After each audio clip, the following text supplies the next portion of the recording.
Hello, my name is David Plyler, and I'm one of the producers of Concerts from the Library of Congress. I'm so pleased to be here today with some special guests to help celebrate the 250th anniversary of Beethoven's birth. Today's conversation appears as part of the library's Rehearing Beethoven Festival. This festival was developed to present all of Beethoven's symphonies in various transcriptions in the library's Coolidge Auditorium. Of course, when the pandemic hit, we had to change our plans and find a way to bring these to you at your home. And we're delighted to be able to add this special event, and I'll introduce some people to you now who are joining us for this kind of extra goodie that we can add on to this festival. I'm delighted to be joined by Rickliff Boyteen, Deputy Chief of Mission for the German Embassy, and he will be giving his greetings shortly. Dr. Julia Ronga is joining us from the Beethoven House in Bonn, where she has worked since 2002 and has been the custodian of their collection since 2017. And we also have with us Carol Lynn Ward Bamford, my colleague at the library, who I haven't seen in some time. She is a music specialist and the curator of musical instruments in the Library of Congress Music Division. Julia and Carol Lynn will be telling us more about Beethoven's own instruments and other instruments from the period of his lifetime. We are so thankful to everyone for being here for this conversation and for the support of the German Embassy with this special program. I would now like to pass the virtual mic to Rickliff Boyteen. Thank you for joining us. Well, thank you, David. Thank you for your kind words of introduction. As you said, I'm the Deputy Ambassador of Germany here in the United States, and the German Embassy is very, very happy to be able to support this event today. As you know, and David, you just said so, this is the year where we celebrate Beethoven's 250th birthday. And events around the world, in the United States and in Germany, have not been able to be completed and conducted as planned during the pandemic. So we're stuck to the online and virtual format.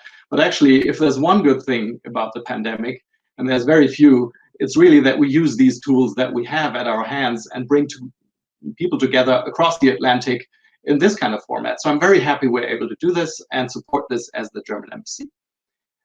Secondly, I would like to give a great thanks to the Library of Congress and the Beethoven House who have agreed to do this fascinating conversation today.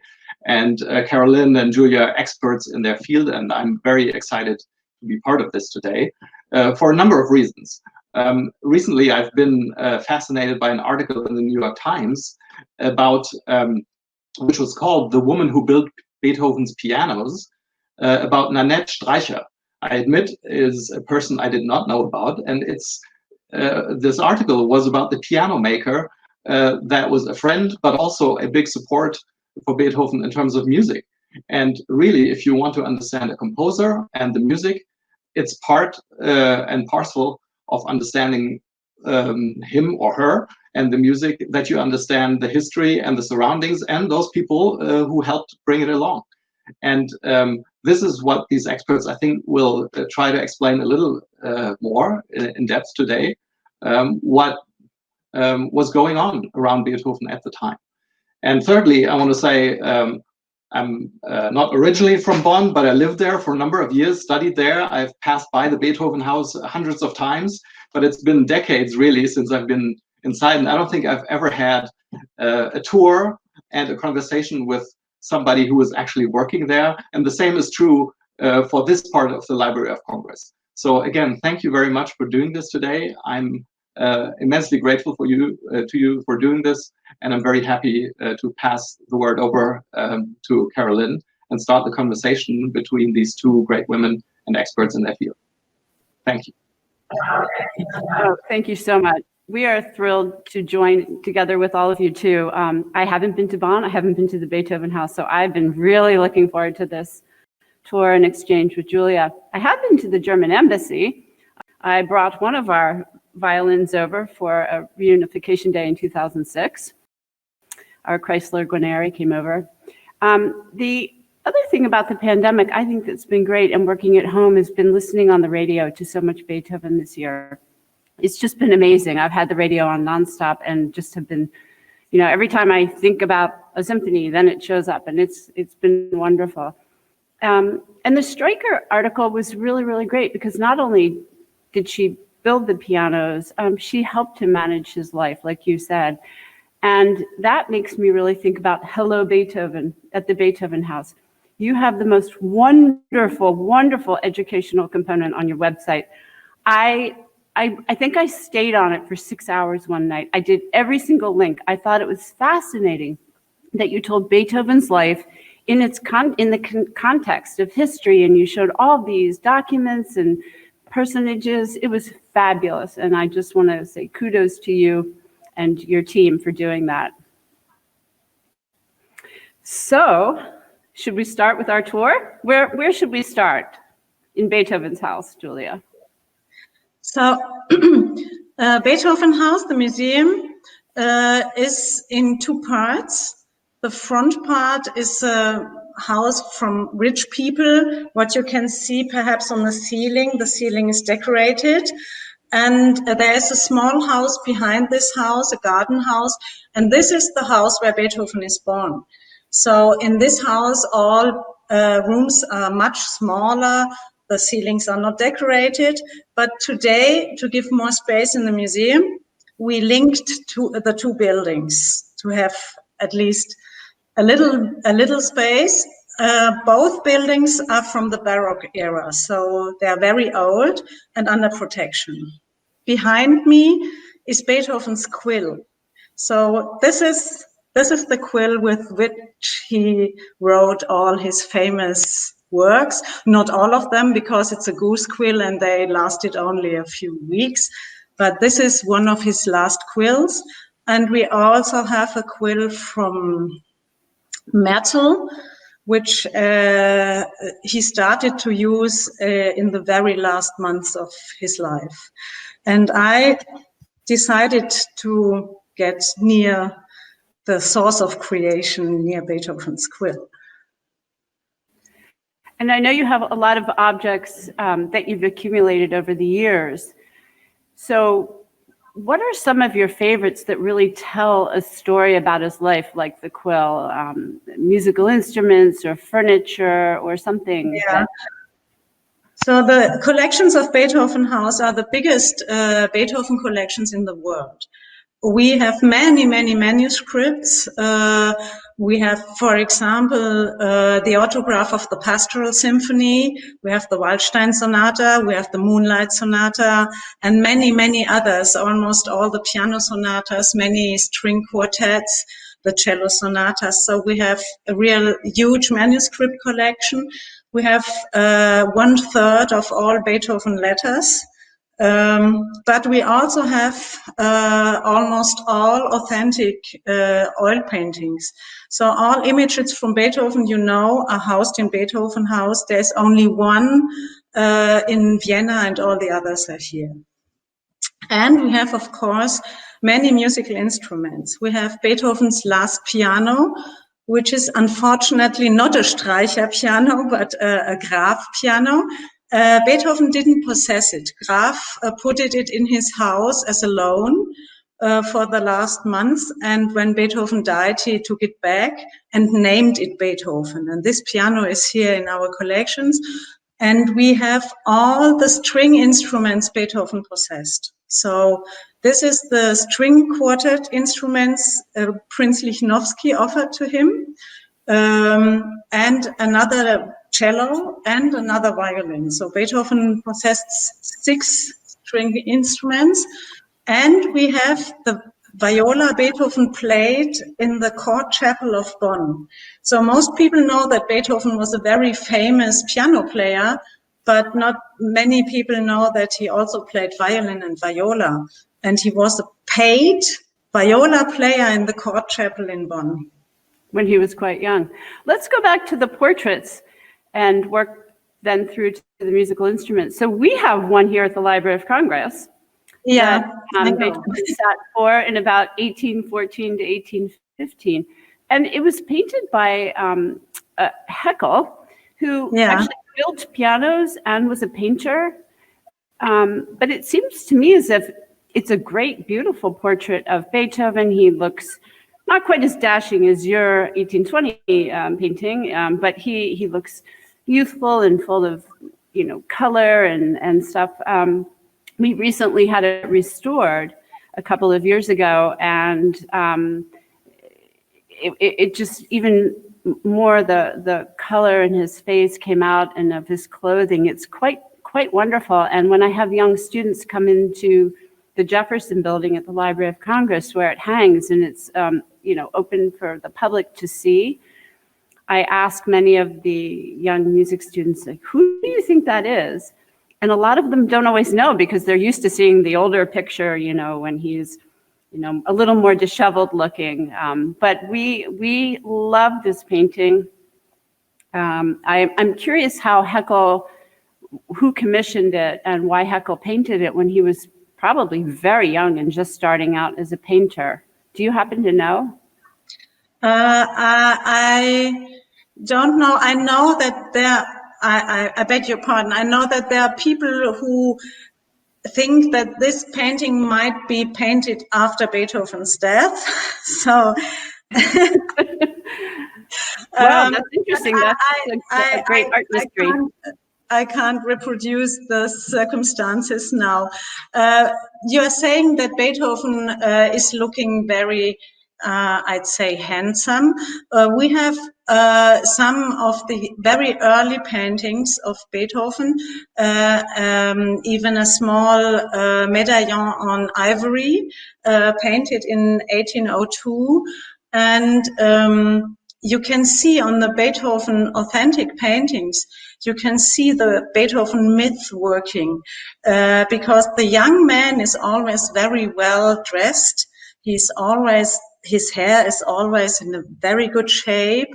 He's always freshly shaved, and he's rather looking handsome. So, and even on the late portraits, when you look on the very famous Stieler portrait housed here in Beethoven House, and you look it closely, his view is mostly concentrated. But we are so used to see the angry Titanic personality that we interpret the interpretation of this image is spontaneously the angry man. Mm-hmm. And when you look at really closely, you can't see the angry man. He's full of concentration. This is normal because he's painted working on the Missa Solemnis. It's in his hand. Yeah. In fact, he's not looking angry or in a bad mood. No. I think this is the famous Beethoven myth working in our eyes. Mm-hmm. And the myth, this is interesting, the myth of Beethoven's angry face is coming from an object housed in here too. So in 1812, the Streicher family, the piano makers, asked an artist, Franz Klein, to produce a bust from Beethoven, and for their piano concert hall. And for this bust, they made a plaster mask as a model. And the plaster at Beethoven's time was very wet and didn't dry, dried very slowly. So they put a wet plaster on Beethoven's face and he couldn't breathe anymore. They put it straw in his nose like this, but real straw, not modern tubes you can breathe with.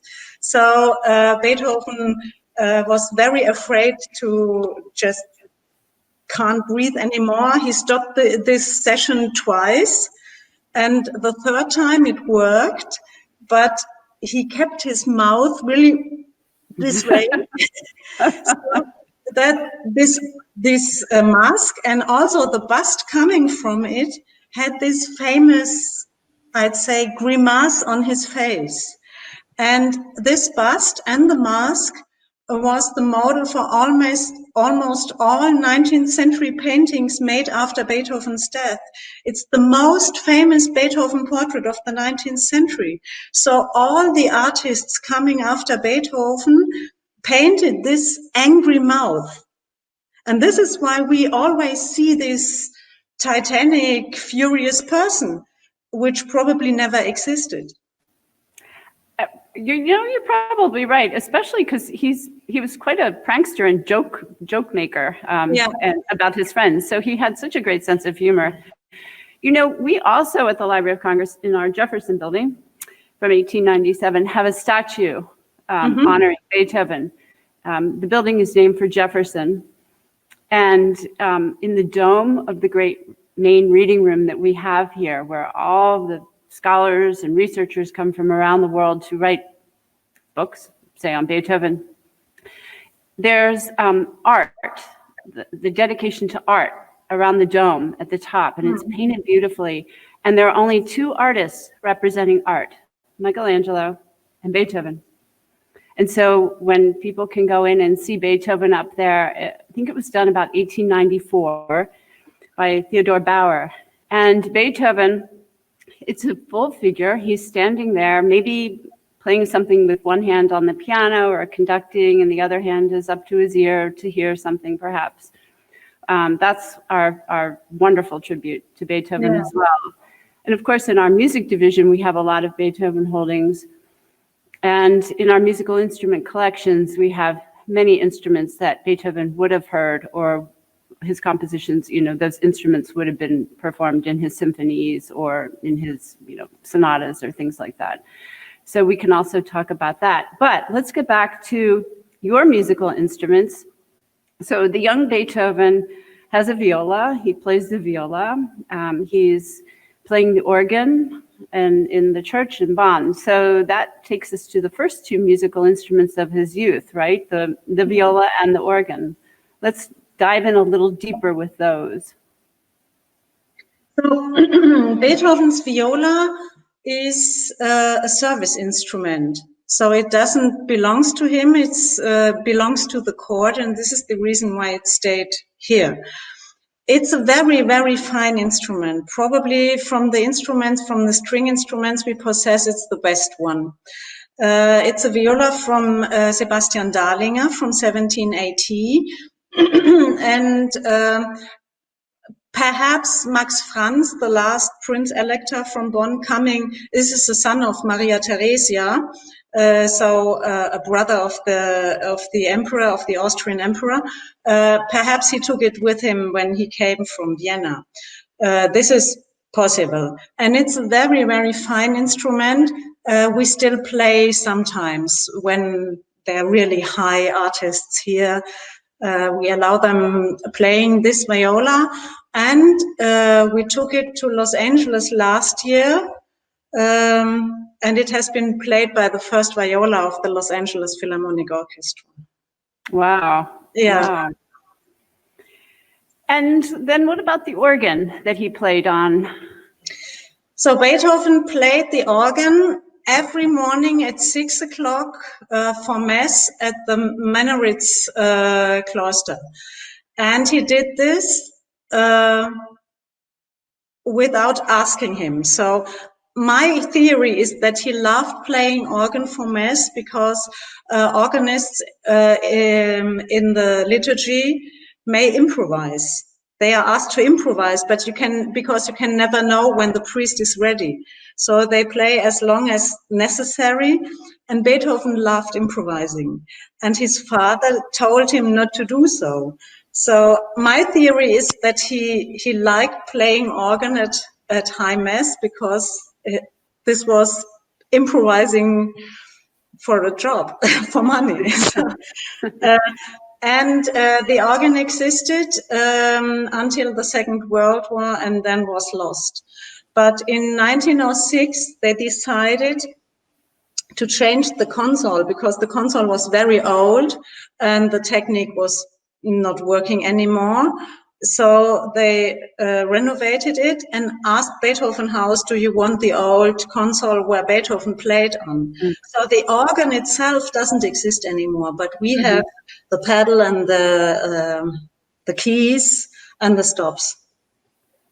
Wow, that's amazing. So those two instruments perhaps informed him throughout his life. He loved the keyboard and he loved the stringed instruments perhaps. I think we'll see that coming through his Yeah, contribution? I think at Beethoven's time, most trained musicians have been trained on a keyboard and string instruments, like Mozart too and Haydn too. They all played keyboard and string instruments. This is the normal way of education for a musician. And as Beethoven was born in a musician's family, his grandfather was musician at the court, his father was musician at the court, so his way was predicted. And I think this is normal that he played viola or violin and piano. Speaking of Haydn, so in 1792, he decides, or he's allowed to go study with Haydn, and that led to some remarkable gifts from the prince for him eventually, the string quartet. Yeah. So Prince Lichnowsky was Beethoven's first Mäzenas, and perhaps he even worked for Beethoven. We always think that Lichnowsky did this for loving music, but I think perhaps Beethoven was even paid by Lichnowsky, because Lichnowsky had a string quartet with Schuppanzig too. And for me, this makes totally sense that he employed a piano player too. And Beethoven, after leaving Lichnowsky, looks for a paid piano player for Lichnowsky, so for a substitute. This makes it, in my eyes, very possible that he too was an employee of Lichnowsky. But nevertheless, he made his first aristocratic contacts in Vienna via Lichnowsky. Lichnowsky and his wife had a sort of salon where they gave concerts every Friday morning, and Beethoven had the chance to play his new works and to learn other musicians and hear new repertoire and discuss everything he learned and invented. So Lichnowsky is a very, very important person who made him start in Vienna, and also who planned his success in Vienna. Mm-hmm. And so Beethoven got to keep the quartet, and he scratched his initial on it. He has the seal on it. And then he kept them with him, or do you think he played on them? Sealing an instrument is at this time the sign for a service instrument. So many aristocrats at this time sealed their court instruments to say, this is mine, not yours. And this totally fits to Beethoven, that he sealed these instruments to tell everybody, I'm not only an artist, I'm a high-ranked person, and I have my own service string quartet instruments. And we know from letters that he sometimes ordered musicians to come to him to discuss new ideas. And there is a letter where he asks a cello-playing friend, come to me, I have to discuss something with me, and bring your cello bow. He didn't ask for the cello, he only asked for the bow. And this means that he really used these string quartet instruments to test new ideas with friends. So the bows didn't come with the quartet either. He just the instruments, no bows.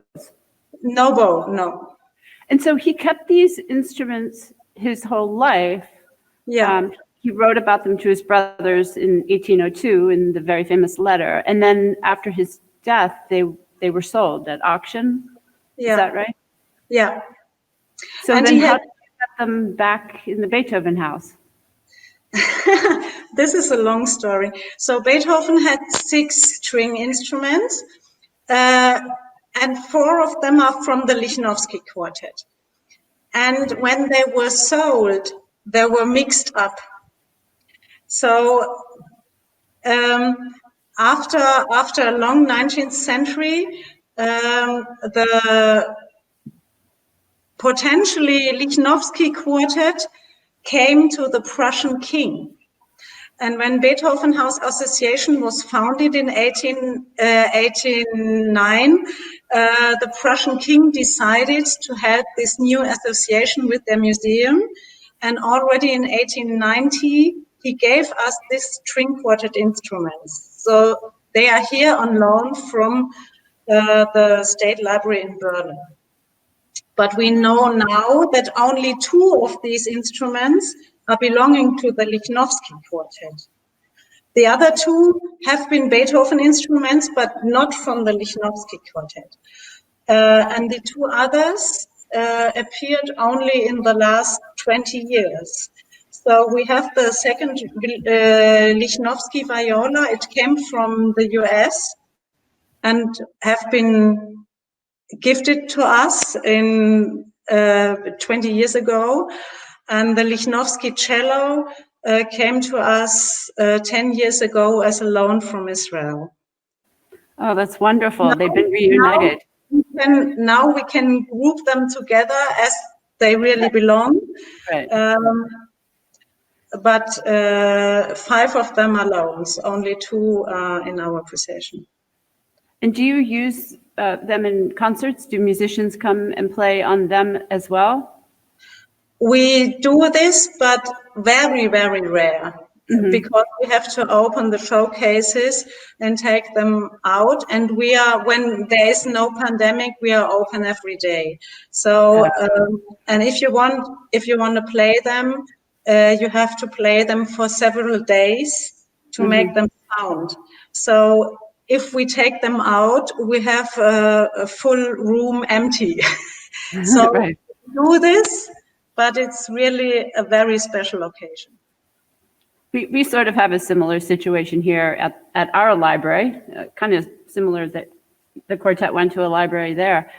Our instruments that were given to us in 1935, or the start of our instrument collections, the gift was so that they're preserved here, but that they're also played here. And it does, take a lot of time and programming to get them out of the cases and onto the stage and through the rehearsals. But it's a wonderful, for people to be able to hear. I can't imagine what it must be like to hear Beethoven's instruments in the Beethoven House or playing Beethoven music. That must be thrilling. I often met musicians who had the possibility to play a Beethoven instrument, and they are all crying. When I give it in their hands, the first thing they do is crying, because knowing that you have a real Beethoven instrument, an instrument which not only belonged to him, but he played, this is, for a real artist, this is the best thing ever. I bet. Well, and then is that true with your keyboards that were his that you have? Are they playable, or do people come and play on them as well? So we have 3 historical keyboards. Only one has been at Beethoven's house. And this is unfortunately the one we can't play anymore, because they tried in 19th century to restore it and they made everything wrong. So 1 year ago, a piano maker, a specialist for historical pianos, told me, now I know how to restore it. And I could do this if you have enough money. And this is the problem. So perhaps as a project, one time I try at the last time to restore it, to make it playable again, but at the moment it doesn't work. But it's a very interesting piano. It's a Graf piano from 1826. Right. And a normal piano is triple strung for every note. And this Graf piano is quadruple strung. So sonority is much louder. And in earlier times, they told at our museum that this has been made especially for Beethoven to make it louder. But now we know that this was a type Graf built in these years for many, many people. So it's not made specially for Beethoven. And you have other keyboards as well, but they weren't. We have two other keyboards, and they are both placed in a small concert hall where we make concerts in our museum. Another Graf piano from 1824 and a Broadwood from 1817. And the Broadwood is only some numbers behind the Broadwood Beethoven got offered. So it's really the same type. From the same year, and we could say this is a real Beethoven type piano. Mm-hmm. And they are both placed together so that we can show people Viennese and English piano mechanic and how they sound different. And this is why we do concerts here in the museum, to make people understand that in Beethoven's time, a piano is not a piano like today. Especially if you had had a striker to begin with, too, the whole sound. That would be wonderful. Yeah, and the Graf has special effects. So you have a tambourine pedal where you can, when you play a march on the piano, you can play a drum with it, and how do you call some bells ringing? So you have another pedal for making bells ringing. So there's several special effects you can play with the music. Are you trying to acquire any other musical instruments that might have been Beethoven's or from the Beethoven era, or is this? So most of the Beethoven instruments still existing are very well known.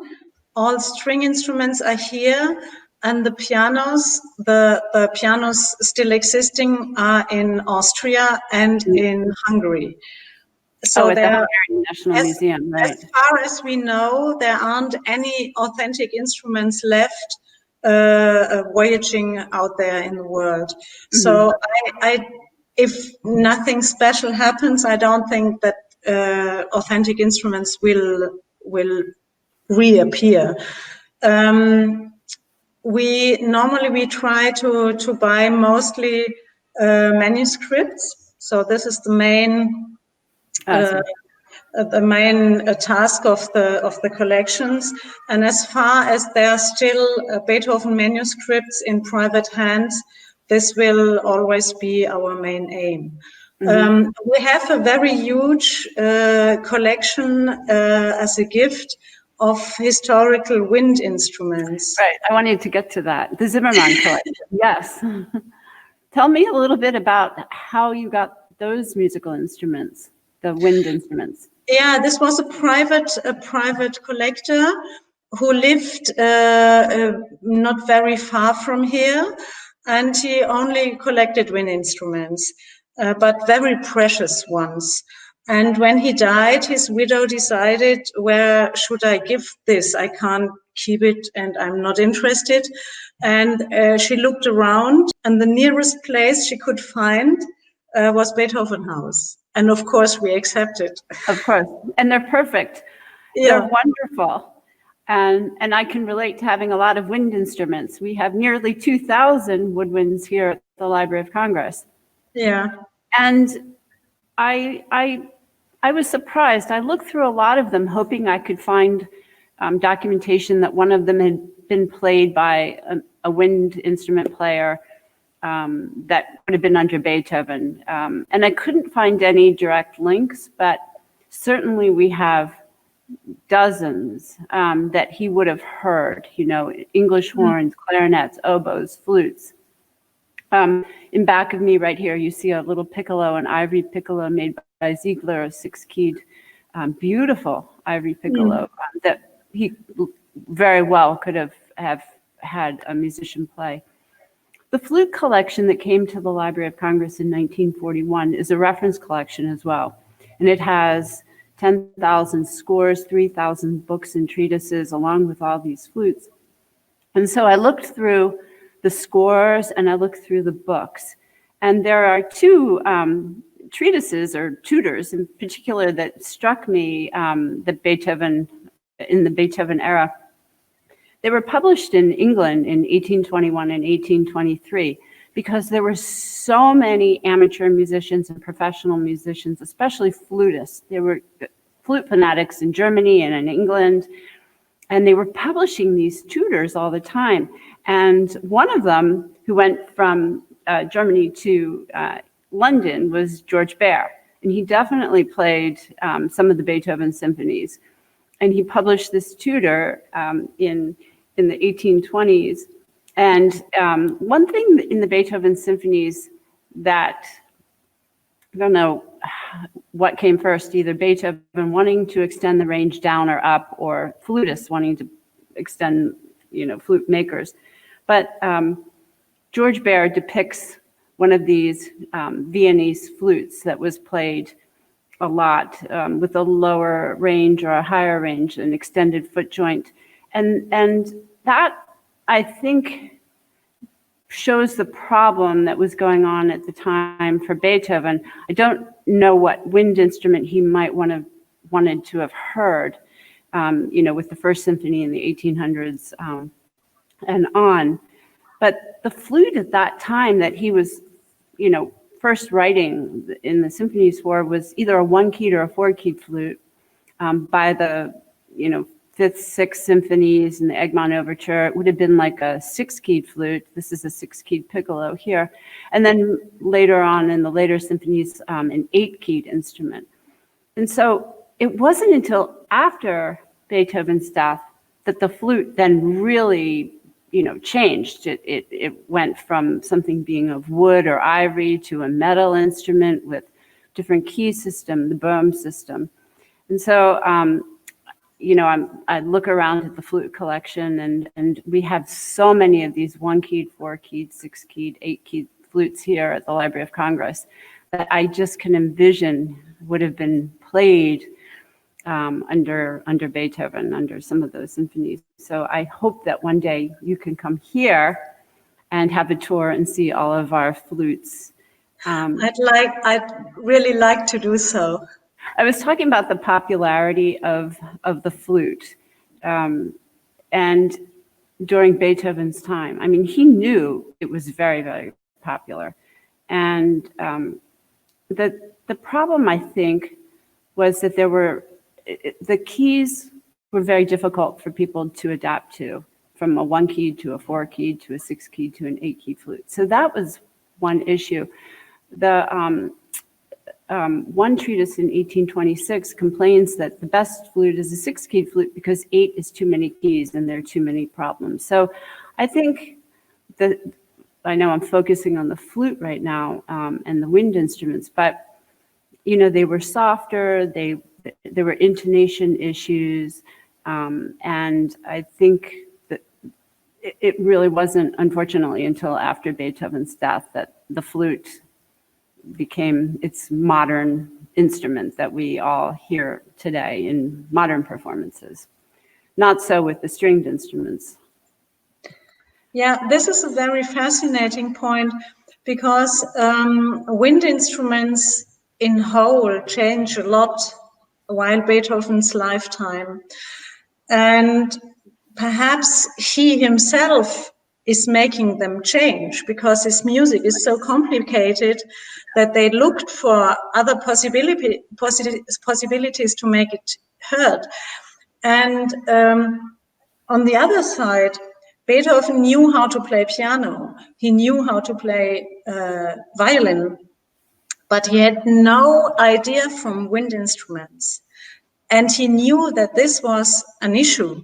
So he tried to copy everything he found in the Allgemeine Musikalische Zeitung on building techniques, on manufacturing techniques of wind instruments. He copied really the newspapers when they showed a new patent for horn or some other instrument. He really copied it to learn how it works. And we have sources in Berlin State Library where he discusses with musicians how their instruments work. So he really asks questions. How far can you play? What is the lowest, what is the highest tone? Exactly. What Right. keys can you play and what keys can't you play? What figures are impossible? So on these sources, the musicians even note figures they can't do or what is best for them, so that we can trace Beethoven trying to learn about wind instruments and to understand how they worked. And he was always fascinated in any kind of technique. And instruments manufacturing was one of his hobbies. What do you mean by that was one of his hobbies? What you were... He often invited musicians to discuss their instruments, and he helped piano builders to improve their instruments. We have conversations where he went to Streicher and told him, "Can you make it not here like as a harp anymore?" So, there is one letter where he writes, "Your newest instrument is too modern. I can't modulate the tone anymore, because on the old instruments you could improve you could change the tone with your fingers, and on the modern instruments it didn't work. You play the key and the tone arrives." So he told Streicher, "It's too modern. I can't do like as I'm used to it." So we know that he always tried to get in contact with the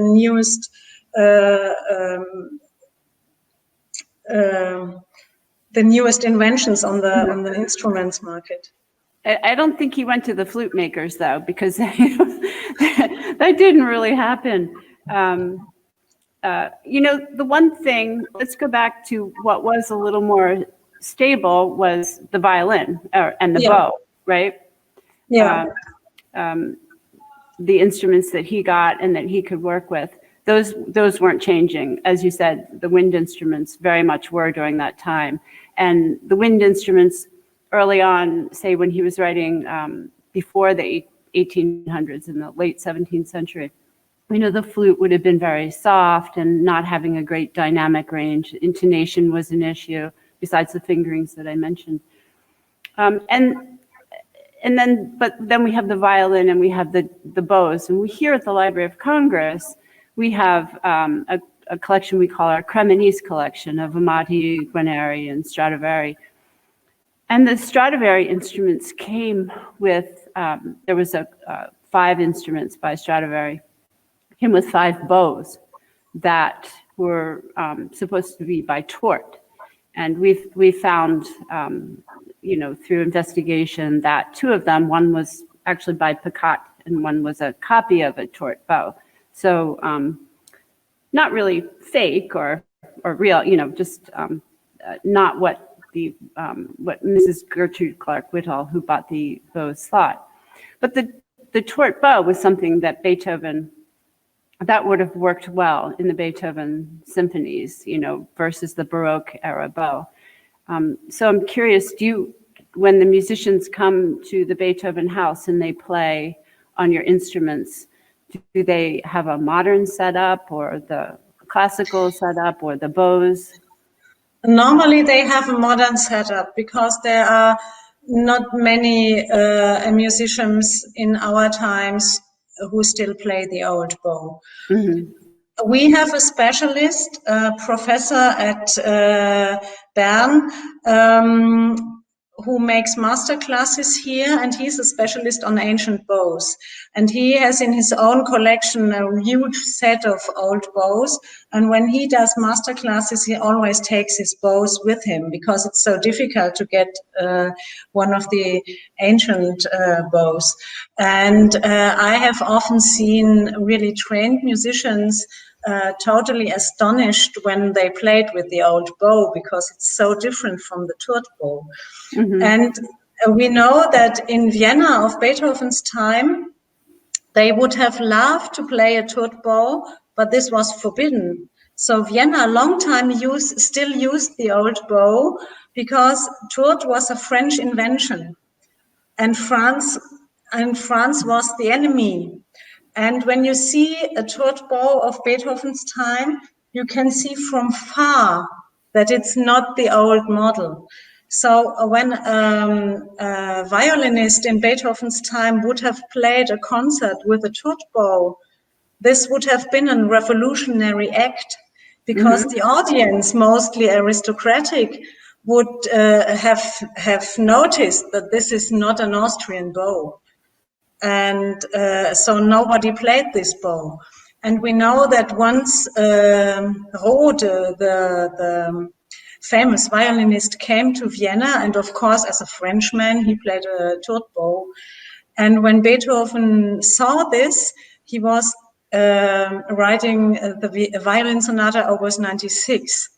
And this specialist of ancient bows, Kai Köpp, told me that as a violinist, you can see that in the last movement, he knew the Turtbow, because it changes. And we know for sure that Kreutzer, for example, the one who got dedicated the famous sonata Opus 47, he never played the Kreutzer sonata, because Kreutzer was French too, and with the Turtbow you can't play it at Kreutzer's time. So I find this very interesting, because this is about music and politics, and the fact that a very famous musical capital like Vienna couldn't play a new invention just because of war. This is strange. Well, we don't have our Tourt bows used in concert, although we have our Cremonese instruments played from time to time. The bows are very fragile and delicate, and we have them here for study and for display, except, you know, a few years ago, we invited one very special violinist here to play on our Tourt bow and to record on that, and that was Daniel Hope. So we do have... Our president. Yes. So he was very lucky. Yeah. And we'll have to bring him around to hear him play again on the Tourt bow. Yeah. I would love to have you visit, but in the meantime, perhaps we can show you some of the things online. You have your website and we have ours, but it'd be great if we could have an exchange somewhere, even some sort of mutual exhibit or something like that we could, even if it was virtual, you know. This would be great. You know, we planned a Bernstein exhibition, and the Library of Congress would have been our main borrower, but we couldn't do it because of the pandemic. But I think when the pandemic is over, I invite everybody to come here, because I think our collection is really worth showing it. Beethoven House is beautiful as a building. It's the place where Beethoven has been born. We are open every day when there is no pandemic. And we have a concert hall where you can have wonderful concerts. And I think Bonn is worth coming here. And while the pandemic, where we can't come here, you can see all of our objects on the digital archives on our website, and it's beethoven.de. And every authentic manuscript, every object, you can find everything with this description in English on our website. And I think it's worth going there and coming in person when it's possible again. Absolutely. Thank you so much for this wonderful tour. I will take you up on your offer to come over after this is over. Thank you so much, Julia. Thank you all.